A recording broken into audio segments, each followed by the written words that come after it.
यस्य प्रसादात् भगवत् प्रसादो यस्य प्रसादान्न गतिः कुतोऽपि ध्येयं स्तुवं स्तस्य यशस्त्रिसन्ध्यम् वन्दे गुरो श्रीचरणारविन्दम्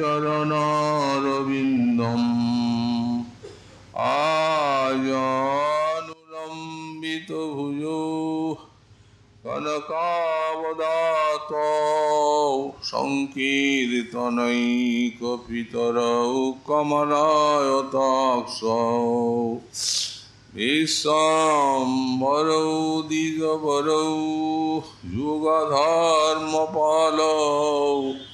वन्दे जगत्प्रियकरौ करुणावतारौ नमस्त्रिकालसत्याय जगन्नाथसुताय च सवृत्ताय सपुत्राय सकलत्राय ते नमः बर्हापीडाभिरामं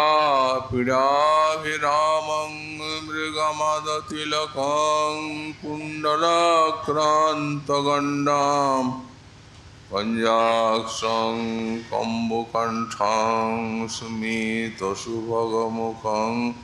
स्वादुरेण्यस्तवीनुं श्यामं शान्तं त्रिभङ्गं रविकरवसनं भूषितं वैजयन्त्या वन्दे वृन्दावनस्थं युवती शतवृतं ब्रह्मगोपालवेशं तप्त काञ्चन गौरङ्गी राधे वृन्दावनेश्वरी वृषभानुसुते देवी तं नमामि हरिप्रिये मूकं करोति वाचालं पङ्गुं लङ्घयति गिरिं यत्कृपातमहं वन्दे परमानन्दमाधवां वंशाकल्पतरुभ्यश्च कृपासिन्धुभ्य एव च पतितानां पावनेभ्यो वैष्णवेभ्यो नमो नमः हरिभक्ति पराजे च हरिनामपरायणा दुर्वृत्ता वा सुवृत्ता वा तेषां नित्यं नमो नमः नमो धर्माय महते नमो कृष्णाय वेदसे ब्राह्मणे नमस्कृत्य धर्मान् भक्ष्ये सनातनान् नारायणं नमस्कृत्य नरं चैव नरोत्तमं देवीं सरस्वतीं व्यासं ततो जयमुदीरयेत् जय रूप सनातन भट्ट रघुनाथ श्रीजीवगोपाल भट्टदास रघुनाथ हे छय गोसाई करी चरणवंदन जहिति विघ्ननाश भीष्ट पुराण दुर्गमी पुथिमेन्द्रस्य स्खलत्पादगतिर्मुहुः सकृपा जुष्टिदानेन सन्त वरं वनम् मिथो भंगी कोटि प्रभादनुरागामृतरसो तरंगात भ्रूभंग क्षुभितो वैरव्यंतरमहो मदाघूर्णनेत्रं रचयति विचित्रं रतिकलाविलासं तत्कुञ्जी जयति नवकैशोरमिथुनम्। कलियुग पावनावतार श्री श्री गौरांग महाप्रभु परम अंतरंग पार्षद परम पूज्यपाद শ্রী শ্রীলা প্রবোধানন্দ সরস্বতী চরণ তাঁর শ্রী শ্রী রাধারস সুধানিধি গ্রন্থে 145 সংখ্যক শ্লোকে শ্রী শ্রী রাধা মাধবের মধুর নিকুঞ্জ লীলার স্ফূর্তি প্রাপ্ত হয়ে আর এই নিকুঞ্জ বিলাসী শ্রী শ্রী যুগলীর জয় ঘোষণা করছেন। বলছেন শ্রী শ্রী রাধা মাধব বৃন্দাবন নিকুঞ্জে পরস্পর পরস্পরের সান্নিধ্যে আজ তারা এমন আনন্দ রসে ডুবেছেন যে কোটি কোটি সরস ভঙ্গিমা তাদের প্রকাশ পাচ্ছে। তাতে অনুরাগামৃত রসের প্রবাহ ধারা, তার যে তরঙ্গগুলি তাদের ভ্রুভঙ্গির দ্বারা সেই তরঙ্গ বাইরে প্রকাশ পাচ্ছে।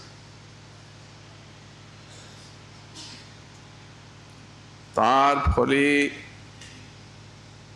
তাদের বাহির এবং অন্তর অতিশয় ক্ষুভিত হয়ে পড়েছে।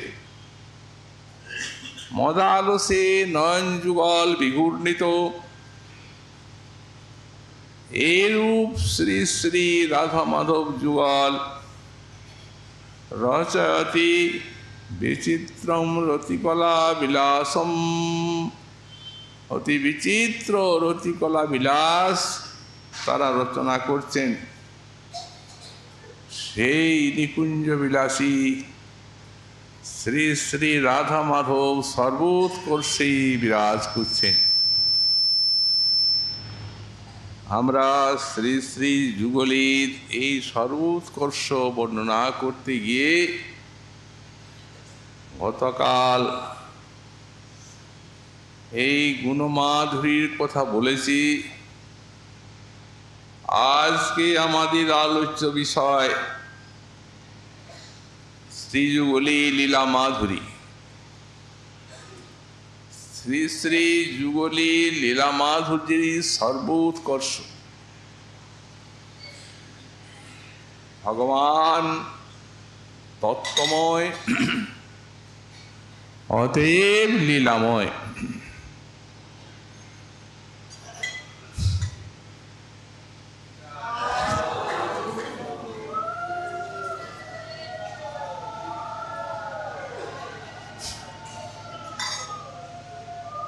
তত্ত্বের ভিত্তিতে এই লীলা রসের প্রতিষ্ঠা।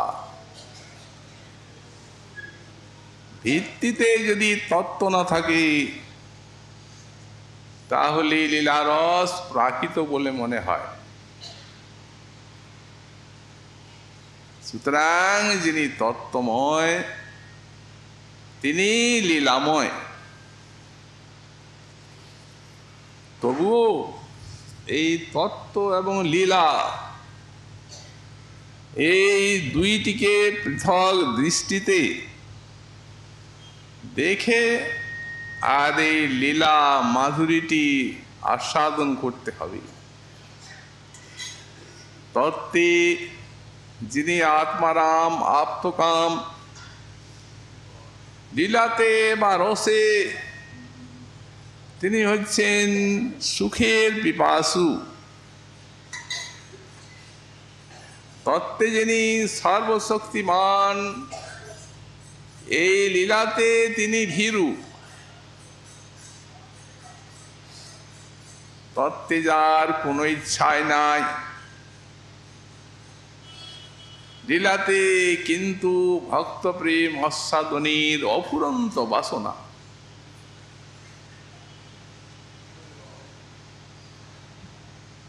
এই প্রকারে তত্ত্ব এবং লীলা এই দুইটি পৃথক দৃষ্টিতে দেখে লীলার উৎকর্ষ আস্বাদন করতে হবে কৃষ্ণ লীলার।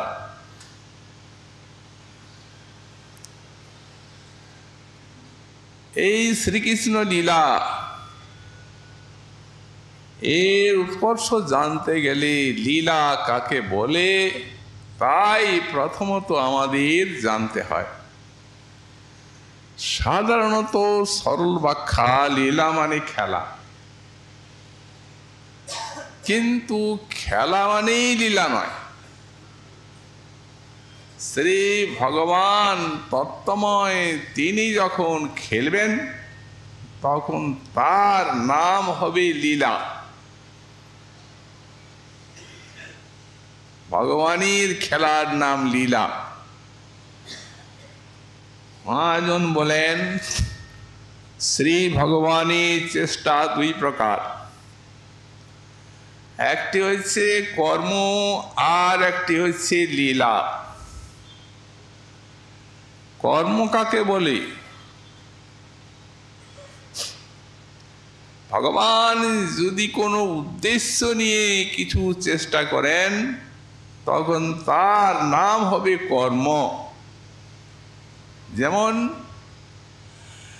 যেমন ধরাভার হরণ, অসুর মারণ, ধর্ম সংস্থাপন, এগুলি তার কর্মের পর্যায়ে পড়ে।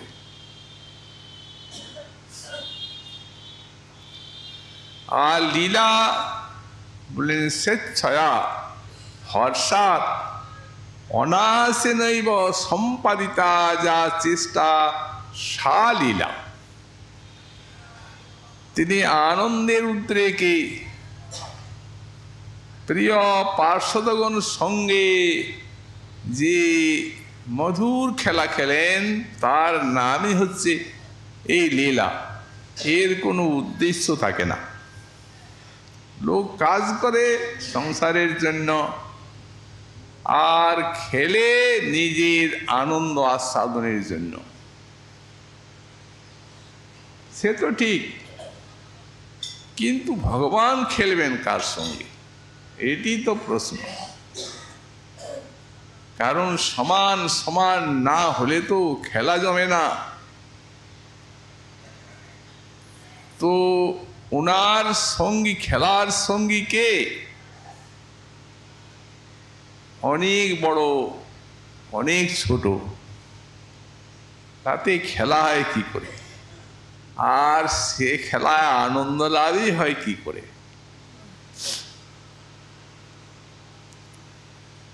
তিনি যে তার পার্শ্বদগণ সঙ্গে খেলেন,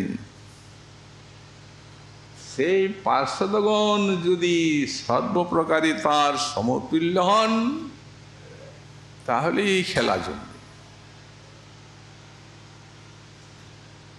খেলা জমেছে এই শ্রী বৃন্দাবনে ব্রজেন্দ্র নন্দনের পার্শ্বদগণ সঙ্গে।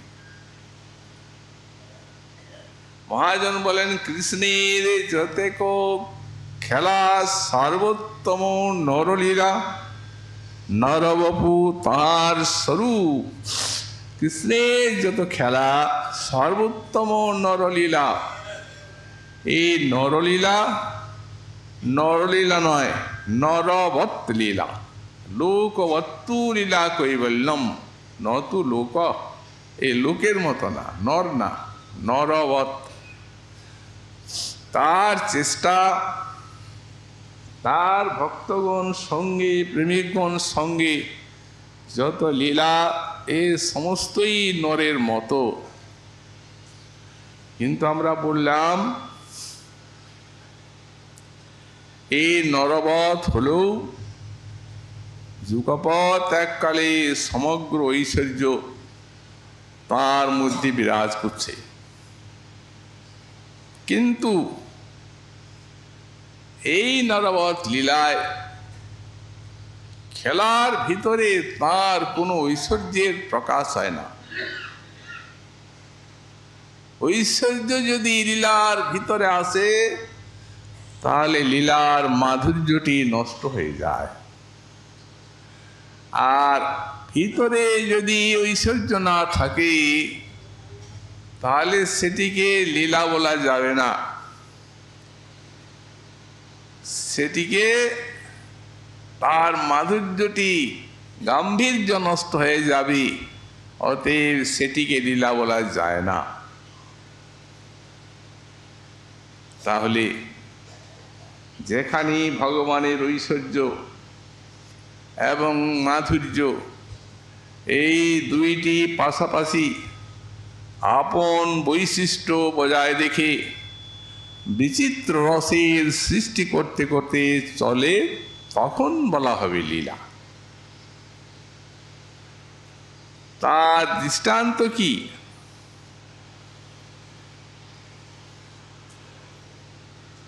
কৃষ্ণকে ঈশ্বর নাহি জানে ব্রজজন, খেলার সঙ্গী যারা তাদের হচ্ছে এইটা যোগ্যতা। ঐশ্বর্য দেখিলেও নিজ সম্বন্ধ মনন, তারা ঐশ্বর্য দেখলেও ওই মোর পুত্র, মোর সখা আর মোর প্রাণপতি, এই বুদ্ধি তাদের। সুতরাং এখানের ঐশ্বর্যগুলি হচ্ছে মধুর ঐশ্বর্য। মধুর ঐশ্বর্য, মাধুর্য, কৃপাদি ভাণ্ডার, যোগমায়া দাসী যাহা রাসাদি লীলা সার। ঐশ্বর্য কখনোই মধুর হয় না। ঐশ্বর্য এলেই আস্বাদনের বুক ভেঙে যায়, সম্ভ্রম সংকোচ আসে, কিন্তু ব্রজের লীলায় সেটি আসতে পারে না। কারণ ঐশ্বর্যগুলি ওই মাধুর্য মণ্ডিত হয়ে বেরিয়ে আসে, মাধুর্য মাখানো ঐশ্বর্য। এতে সম্ভ্রম সংকোচের কোনো উদয়ের কোনো সমস্যাই নাই, মাধুর্য মণ্ডিত এই ঐশ্বর্যে। দৃষ্টান্ত দেখুন, মাতা যশোমতী, তার নিকটেই যখন কৃষ্ণ 6 দিনের শিশু, তার নিকটেই ওই পুতনা বিরাট কায়া কৃষ্ণকে উড়িয়ে নিয়ে গেল। মাতা দেখছেন পর্বতের মতো কায়, আর কি বিকট তার চেহারা, উড়িয়ে নিয়ে গেল। সকলেই ব্রজবাসী কৃষ্ণগত প্রাণ কৃষ্ণের অন্বেষণে চললেন। নিহত হলো পুতনা, তার বুকের উপরে ওই নীল কমলের মতো শিশু খেলা করছে, দেখছেন ব্রজবাসী সব। প্রাণীর প্রাণ তাকে কোলে করে আনলেন এবং তার যে অমঙ্গলটি হলো, এই অমঙ্গলের জন্য তার সুরক্ষার নিমিত্ত রক্ষাবন্ধন করতে লাগলেন, মন্ত্র পড়তে লাগলেন, পুরোহিত ডেকে। কারণ এত বড় ঐশ্বর্য তাদের মাধুর্যের শৈবালে আচ্ছন্ন হয়ে গেল, ঐশ্বর্যের প্রকাশ নাই। এইখানেই হচ্ছে ব্রজলীলার বৈশিষ্ট্য বা উৎকর্ষ অন্যান্য লীলার থেকে। এমনকি শ্রীকৃষ্ণ লীলাতেও দ্বারকায়, মথুরায় ঐশ্বর্যের প্রকাশ আছে, ভগবান বলে তারা জানেন, আর এখানে ভগবান বলে কেউ জানেন না। ঐশ্বর্য দেখিলেও নিজ সম্বন্ধ মনন, নিজের সম্বন্ধটিকেই তারা মানেন। এই জন্য কৃষ্ণলীলার এত রস, এত আস্বাদন। তেমনি যখন অঘাসুর বধ হচ্ছে, তখন সেই পাহাড়ের মতো সেই অসুর সর্পাকৃতি ওই যেদিকের থেকে কৃষ্ণ সখাগণ সঙ্গে গোচারণ করতে কুবৎসচারণ করতে করতে আসছেন, সেইখানে নিশ্চিন্ত হয়ে একেবারে পাহাড়ের মতো পড়ে আছে। লীলা শক্তি কৃষ্ণকে পিছনে করে দিয়েছেন, কারণ যোগমায়া দাসী, এখানে যোগমায়া সব ঘটনগুলি সব সমাধান করছে। সখারা সব দেখছেন, ভাই দেখো এই পর্বতটার কি শোভা, যেন একটা বিরাট অজগর। অজগরের গুহা, সেখানে ওই গুহাও দেখা যাচ্ছে, মুখ যেটা ব্যাদান করে আছে আকাশ পাতাল। পর্বতের গুহা কি সুন্দর, ধন্য বৃন্দাবনের শোভা। কোন সখা বলছেন, সখা আর সত্যই যদি এটা অজগর হয় আর আমাদিকে যদি গিলে ফেলে, তখন কেউ একজন বলছেন, সে চিন্তা আমাদের নাই, ওই পেছনে আছেন যিনি কৃষ্ণ, তিনি সর্বপ্রকারে আমাদের রক্ষা করবেন, চলো। হস্ত তাড়া দিতে লাগলেন হাতে, তেমনি বাছুরগুলি লেজ তুলে ঢুকে গেল একবারে অজগরের ভিতরে। এরাও সেই সঙ্গে সঙ্গে ভিতরে চলে গেলেন। সেই অজগরের ভিতরে প্রবিষ্ট হয়ে সব প্রাণ হারালেন। কৃষ্ণ যুগপৎ তত্ত্বময়ন্ত জামি, হায় এই কি এদের উদ্দিষ্টে ছিল ভাগ্যে। তিনিও সেই অজগরের বদন বিবরে প্রবেশ করলেন। অজগরীর বদন বিবরে প্রবেশ করে তাকে নিধন করলেন। অমৃত দৃষ্টির দ্বারা সেই বহুবৎস গোপালক গুণকে প্রাণ দান করলেন, তাদেরকে বাইরে নিয়ে এলেন, সবই বুঝছে তারা। সেদিনেই তাদের বন্য ভোজনের কথা, পুলিন ভোজন, সেই পুলিন ভোজনে যখন বসলেন সকলে কৃষ্ণকে নিয়ে, তখন ওই যে ফলটি, যে মিষ্টিটি সব থেকে ভালো লাগছে, সেটি এঁঠো মিষ্টিটি কৃষ্ণের হাত মুখে তুলে দিচ্ছেন। এত বড় ঐশ্বর্য দেখলেন, কোনো সম্ভ্রম গৌরবের প্রকাশ। অতে মোর পুত্র, মোর সখা, মোর প্রাণপতি, এমনি এদের এই মধুর প্রেমের নিকটে ঐশ্বর্যের এই প্রকারই পরাজয়। অন্যতে দেখুন বাৎসল্য, সখ্য, মধুর রসে কৃষ্ণলীলার কথাই আমরা বলবো। যখন বৃন্দাবন থেকে মথুরায় গেলেন, বংশ নিধন হলো, মাতা পিতা বসুদেব দেবকী তাদেরকে কারাগৃহের থেকে মুক্ত করলেন। এতদিন তো ওই কৃষ্ণের জন্যই এদের এতখানি ক্লেশ, কারা ক্লেশ। অতএব কোনো সন্তান যদি তার জন্য মাতা পিতা অশেষ কষ্ট পায়, এবং সে যদি তাদেরকে সেই ক্লেশের থেকে মুক্ত করেন, তিনি তখন সেই সন্তানের কি কর্তব্য? মাতা পিতার চরণে পড়ে ক্ষমা চাইবেন, আমাদের জন্য তোমাদের এই ক্লেশ, প্রণাম করতে যাচ্ছেন। তারা বলছেন, ন ন সুত প্রকৃতি পুরুষেশ্বর, আহা, পায়ে হাত দিবে না, তোমরা তো পুত্র নও, তোমরা যে প্রকৃতি পুরুষেশ্বর ভগবান। এই ঐশ্বর্য জ্ঞান এলো। কৃষ্ণ চাইলেন মাতা পিতার সঙ্গে বাৎসল্যের খেলা খেলতে, কিন্তু খেলার সঙ্গী তার উপযুক্ত নয়, এই জন্য ঐশ্বর্য গান এলো, খেলা জমলে না। এখানে যেমন জমি, তেমনি ওই সখ্যরসির কথা আমরা বললাম। এই সখ্যরসি এখানের সব রাখাল বালক, তারা কাঁধে চড়ে, কাঁধে চড়ায়, করে ক্রীড়ারণ, কৃষ্ণের সেবে, কৃষ্ণে করায় আপন সেবন। কি বলেন তারা? তুমি কোন বড় লোক, তুমি আমি সম, তুমিও গোয়ালার ছেলে, আমরাও গোয়ালার ছেলে, তুমি কিসে এমন বড়?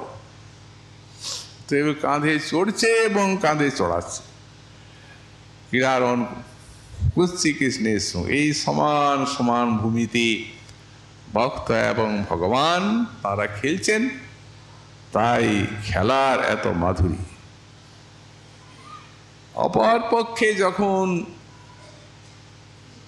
সখ্যরসে অর্জুনকে বিশ্বরূপ দেখালেন, তখন সেই রূপ দেখে ভীত হয়ে অর্জুন তার চরণে পড়ে ক্ষমা চাইলেন।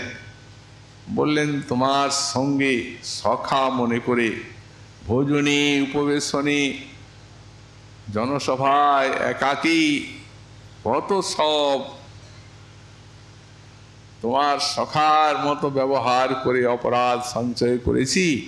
তৎক্ষাময়ী তামহম অপ্রমেয়ম, তুমি যে এত অপ্রমেয় প্রভু তা তো জানা ছিল না, অতএব তুমি তার জন্য আমার অপরাধ ক্ষমা করো। এই হচ্ছে ব্রজলীলার বৈশিষ্ট্য। শ্রীকৃষ্ণ লীলার কথাই আমরা বললাম।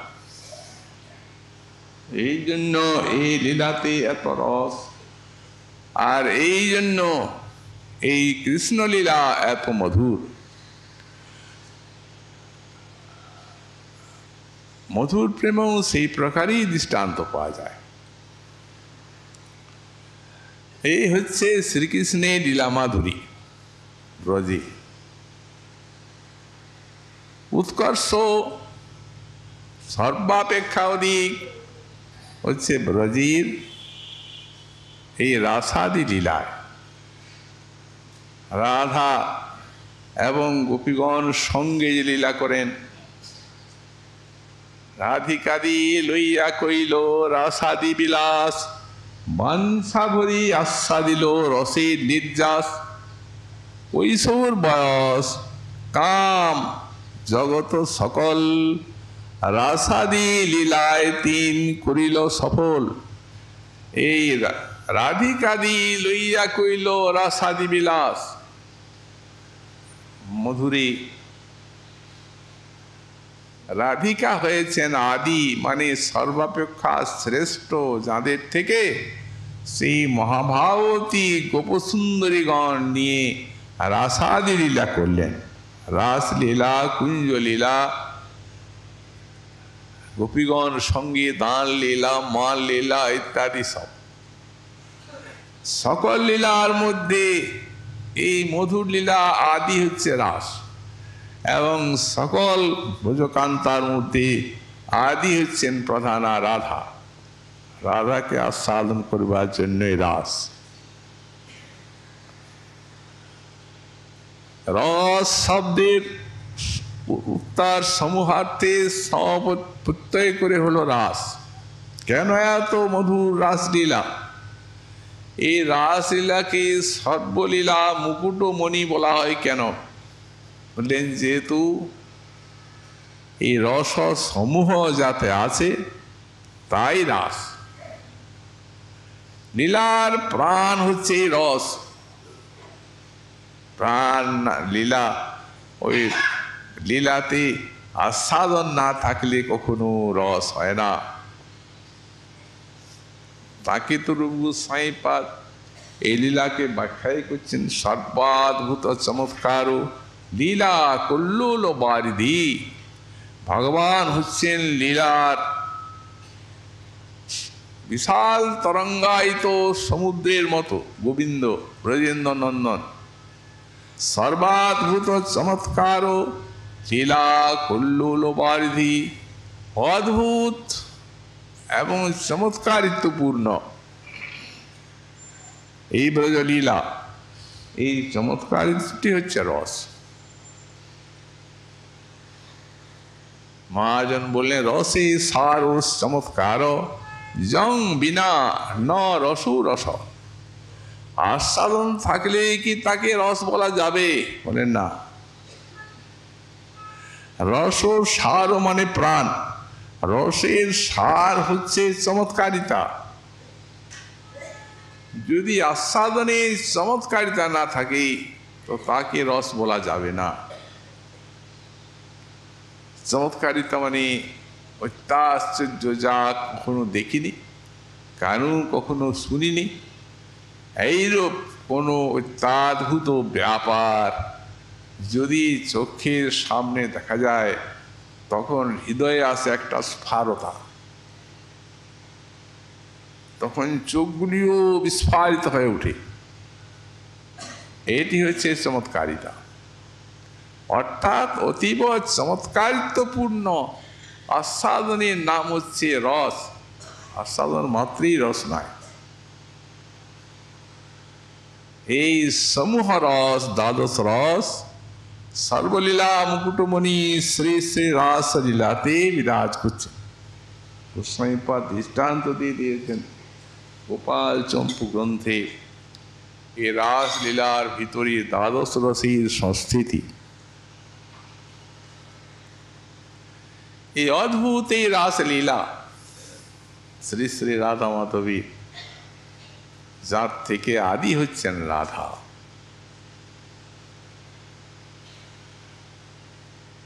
যখন রাসলীলাতে গোবিন্দের বংশীনাদের দ্বারা সব রাসনায়িকাগণকে আকর্ষণ করার যখন ইচ্ছা হলো, বাঁশি বাজিয়ে সকলকে আকর্ষণ করছেন, সবাই এলেন।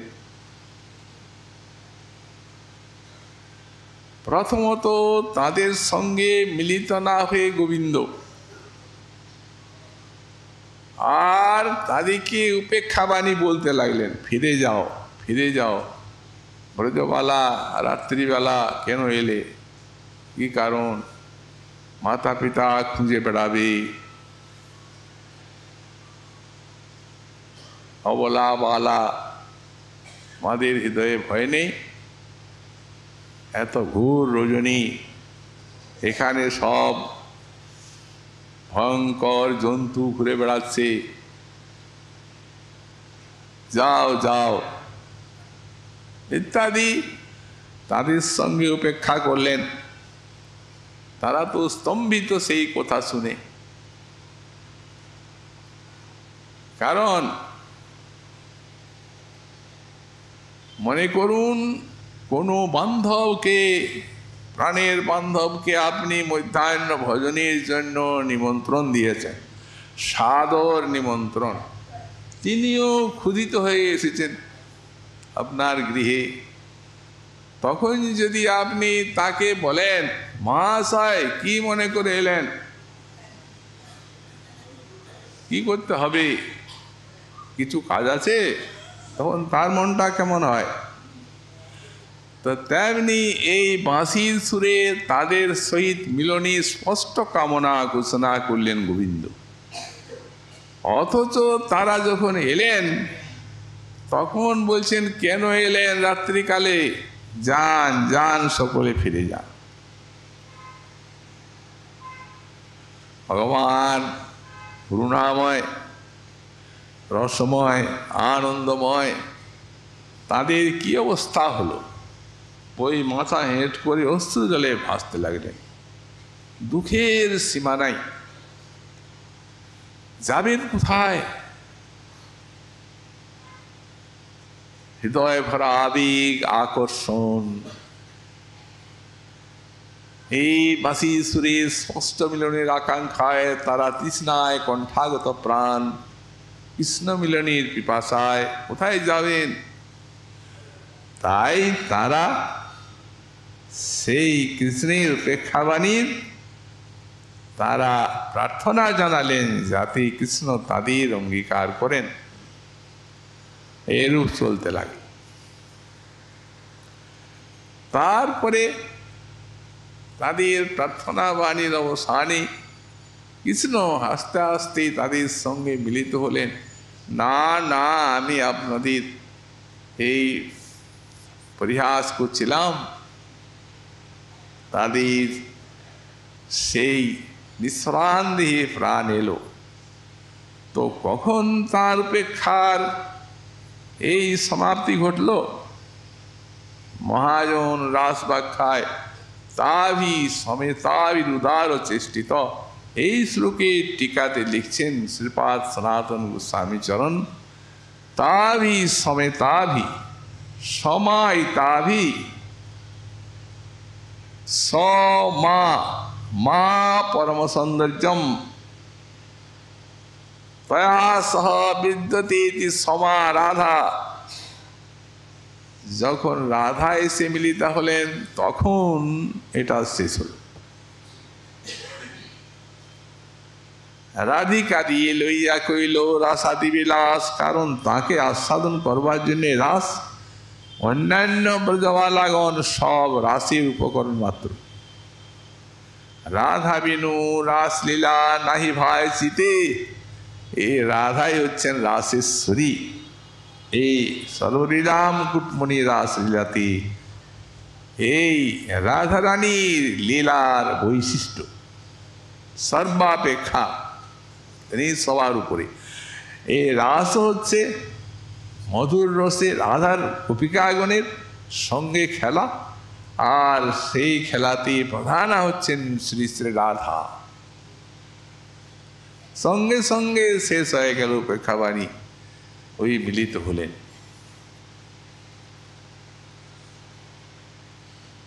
তো আচ্ছা, রাধার সঙ্গেও তো একটু উপেক্ষা দেখাতে পারতেন। দেখি ইনি কি বলেন। এরা তো কান্নাকাটি করে প্রার্থনা করছে, আচ্ছা ইনিও কি বলবেন ওই রকম যে দয়া করো গোবিন্দ, তোমার আকাঙ্ক্ষায় ছুটে এসেছি? তাহলে তো রাধার পাম্যটা থাকবে না। বললেন না না, এইটাই রাধা প্রেমীর গরিমা মহত্ব। ভগবান তার সম্মুখে কখনোই ভিতরে মনে একটা ভাব রেখে আর বাইরে অন্য ভাব প্রকাশ করতে পারেন না। এই রাধার সম্মুখে এটা রাস্তু মহারাষ্ট্র প্রথম মিলন, এটা অন্যান্য লীলাতে প্রমাণিত হয়ে গেছে। একদিন গোবর্ধনে রাস হচ্ছে, ব্রজগোপীগণ সঙ্গে, তো রাধারানী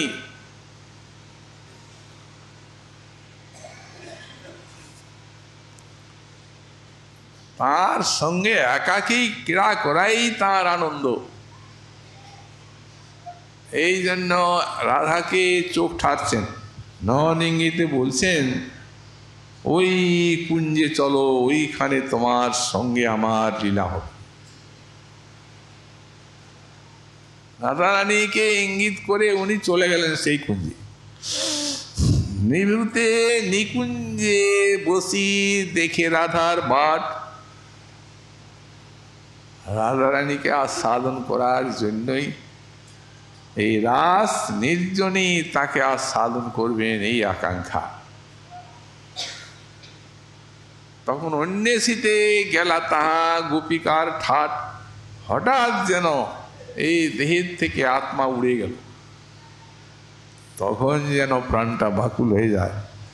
গোপীগণা সহস্র সহস্র গোপীগণ ব্যাকুল হয়ে আর কৃষ্ণকে অন্বেষণ করতে গেলেন। তো যাবি তো যা, ওই যেদিকে সেই কুঞ্জটা আছে সেই দিকেই চলে গেলেন। এখন সামনে এসে গেলেন কৃষ্ণ কুঞ্জের ভিতরে ধরা পড়ে গেলেন। আত্ম রাধারানীর সঙ্গে একাকী মিলন হলো না। কি করলে একাকী রাধাকে পাওয়া যায়? তখন মনে মনে চিন্তা করছেন, এখন যদি চারটা হাত বের করে থাকি তাহলে আমাকে চিনতে পারবেন না এরা। অতএব চতুর্ভুজ মূর্তি ধরে আছেন বসিয়া, বসে আছেন। তখন এতক্ষণ তো ওই রাধার জন্য উৎকণ্ঠায় দাঁড়িয়ে তার পথপানে চেয়েছিলেন, তার সঙ্গে তো সংকেত করা আছে। এখন ব্রজগোপিকা যখন এলেন তখন বসে পড়লেন চার হাত।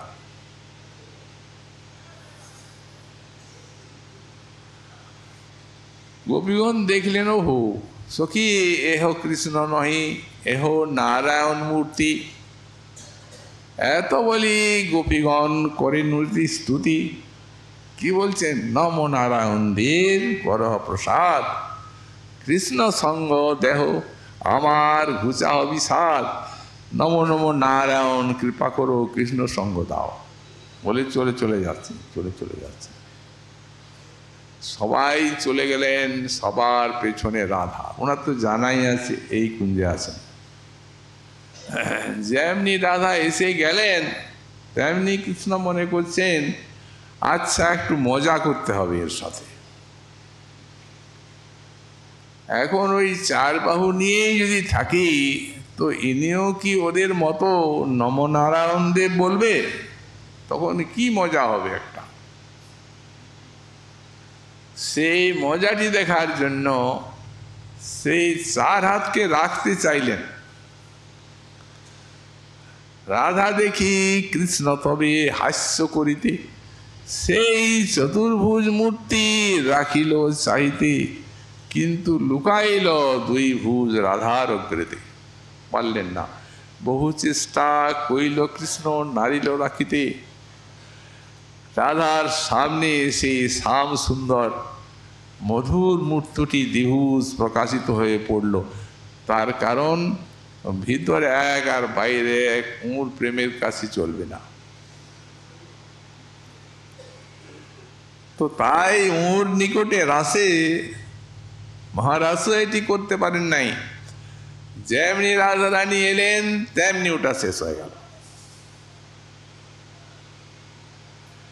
আর সর্বোপরি এই ৩০ কোটি গোপিকার থেকে রাধার মাহাত্ম্যটি প্রকাশ করার জন্য গোবিন্দ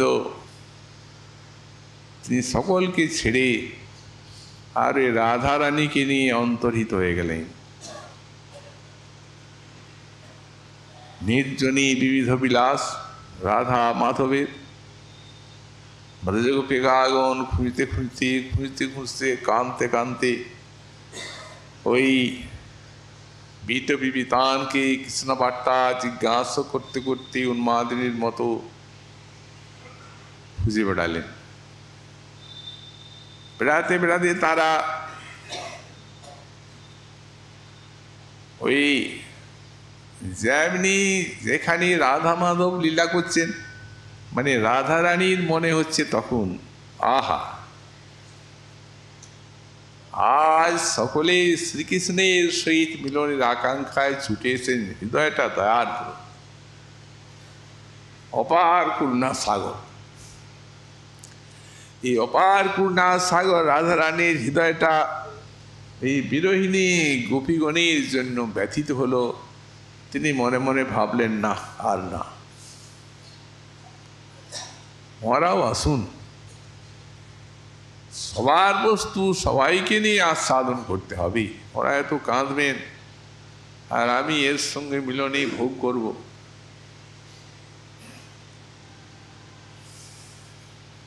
প্রাণনাথ, ওই দেখো ব্রজগোপিকাও নাচছে, চলো পালিয়ে যায়। রাধা রানী বলছেন, নপারহং চলিতুম নয়মাং যত্রতি মন, আজ চলতে পারছি না। প্রাণনাথ, যদি তোমার নিয়ে যাওয়ার অন্যত্র ইচ্ছা হয় তো তুমি বহন করে নিয়ে যাও। স্কন্ধমার যতাম, এসো কাঁধে চড়ো, তাড়াতাড়ি পালিয়ে যাও। রাধা রানী যেমনি কাঁধে চড়তে গেছেন তেমনি অন্তর্ধান।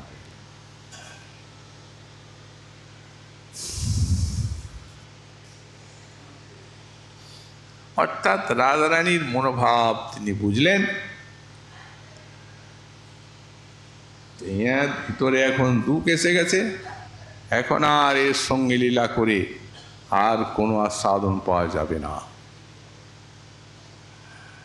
একেবারে নির্মল নিস্তরঙ্গ মহাবীর সিন্ধু হওয়া চাই, তবে সন্তরণ করে আস্বাদ। কিন্তু তো সতরঙ্গ হয়ে গেল, দুঃখ এসে গেল, এই জন্যেই অন্তরিত হয়ে গেলেন। যেমনি অন্তরিত হয়ে গেলেন, ব্রজগোপিকাগণ কৃষ্ণের অন্তর্ধানী, এতক্ষণ তাকে অন্বেষণ করার মতো সামর্থ্য তাদের ছিল, কিন্তু এর একবারে দেহের থেকে যেন প্রাণ চলে গেল। নাথ রমণ পৃষ্ঠ কাশী কাশী মহাভুজ দাস্যাস্তে কৃপণায় আমি সখী দর্শ সন্নিধিম। হে নাথ, হে রমণ, আমি তোমার অতি কৃপণা দাসী, দীনা দাসী। তুমি কোথায় গেলে? শীঘ্র এসে দর্শন দাও। সন্নিধি দর্শয়, চোখ ঝাপসা হয়ে গেছে, দূরে থাকলে দেখতে পাবো না, অতএব কাছে এসে দর্শন দাও। নিত আড়ালে যাবেন কোথায়? দেখছেন ব্রজগোপিকাগণ রাধার সঙ্গে মিলন হোক, সবার হৃদয় সমান হোক, তবে তো এই রাসের মতো মহালীলা হবে। কারণ এখন এর যেমন হৃদয়ে ওই দুঃখের তরঙ্গ জাগলো, ব্রজগোপিকাগণের জন্য তিনি দুঃখী, তেমনি অন্যান্য সব ব্রজগোপিকা বিপক্ষা যারা, তারা মনে মনে চিন্তা করছেন যে চরণ চিহ্ন দেখলেন যুগলের, কোন গোপী, কোন মোহিনী আমাদের সবার আশ্চর্য কৃষ্ণকে নিয়ে আর পালিয়ে গেল? কে? ওই রাধারানীর প্রতি একটা তাদের হৃদয়ে মাৎসর্যের তরঙ্গ। এইরকম তরঙ্গে মহাভাব সিন্ধুতে কখনোই এই মহালীলা হবে না। সর্বলীলা মুকুটমণি, যেখানে সব রসের প্রকাশ। তারপরেই এসে দুঃখিতা সুখিয়ে দেখলে, তখন তটস্থ পক্ষে আগন বলছেন ইনি গোবিন্দের আরাধনা করেছেন।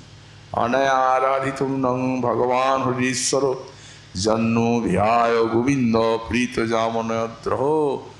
অতএব এই রাসলীলায় ৩০০ কোটি গোপীর সান্নিধ্যে এই রাধা প্রেমের চরমোৎকর্ষ প্রকাশিত হয়ে গেল। আর কারো কিছু বলার থাকলো না। তারা নিজেই স্বীকার করে নিলেন যে হ্যাঁ, এই নিয়েই আমাদের গোবিন্দকে আরাধনা করেছেন, আমরা করি নাই। যাতে ৩০০ কোটির গোপীর মিলন মেলায় একা রাধারানীকে নিয়েই তিনি নির্জনে তার সঙ্গে বিলাস করলেন। তারপরেই কৃষ্ণকে অন্বেষণ করতে লাগলেন।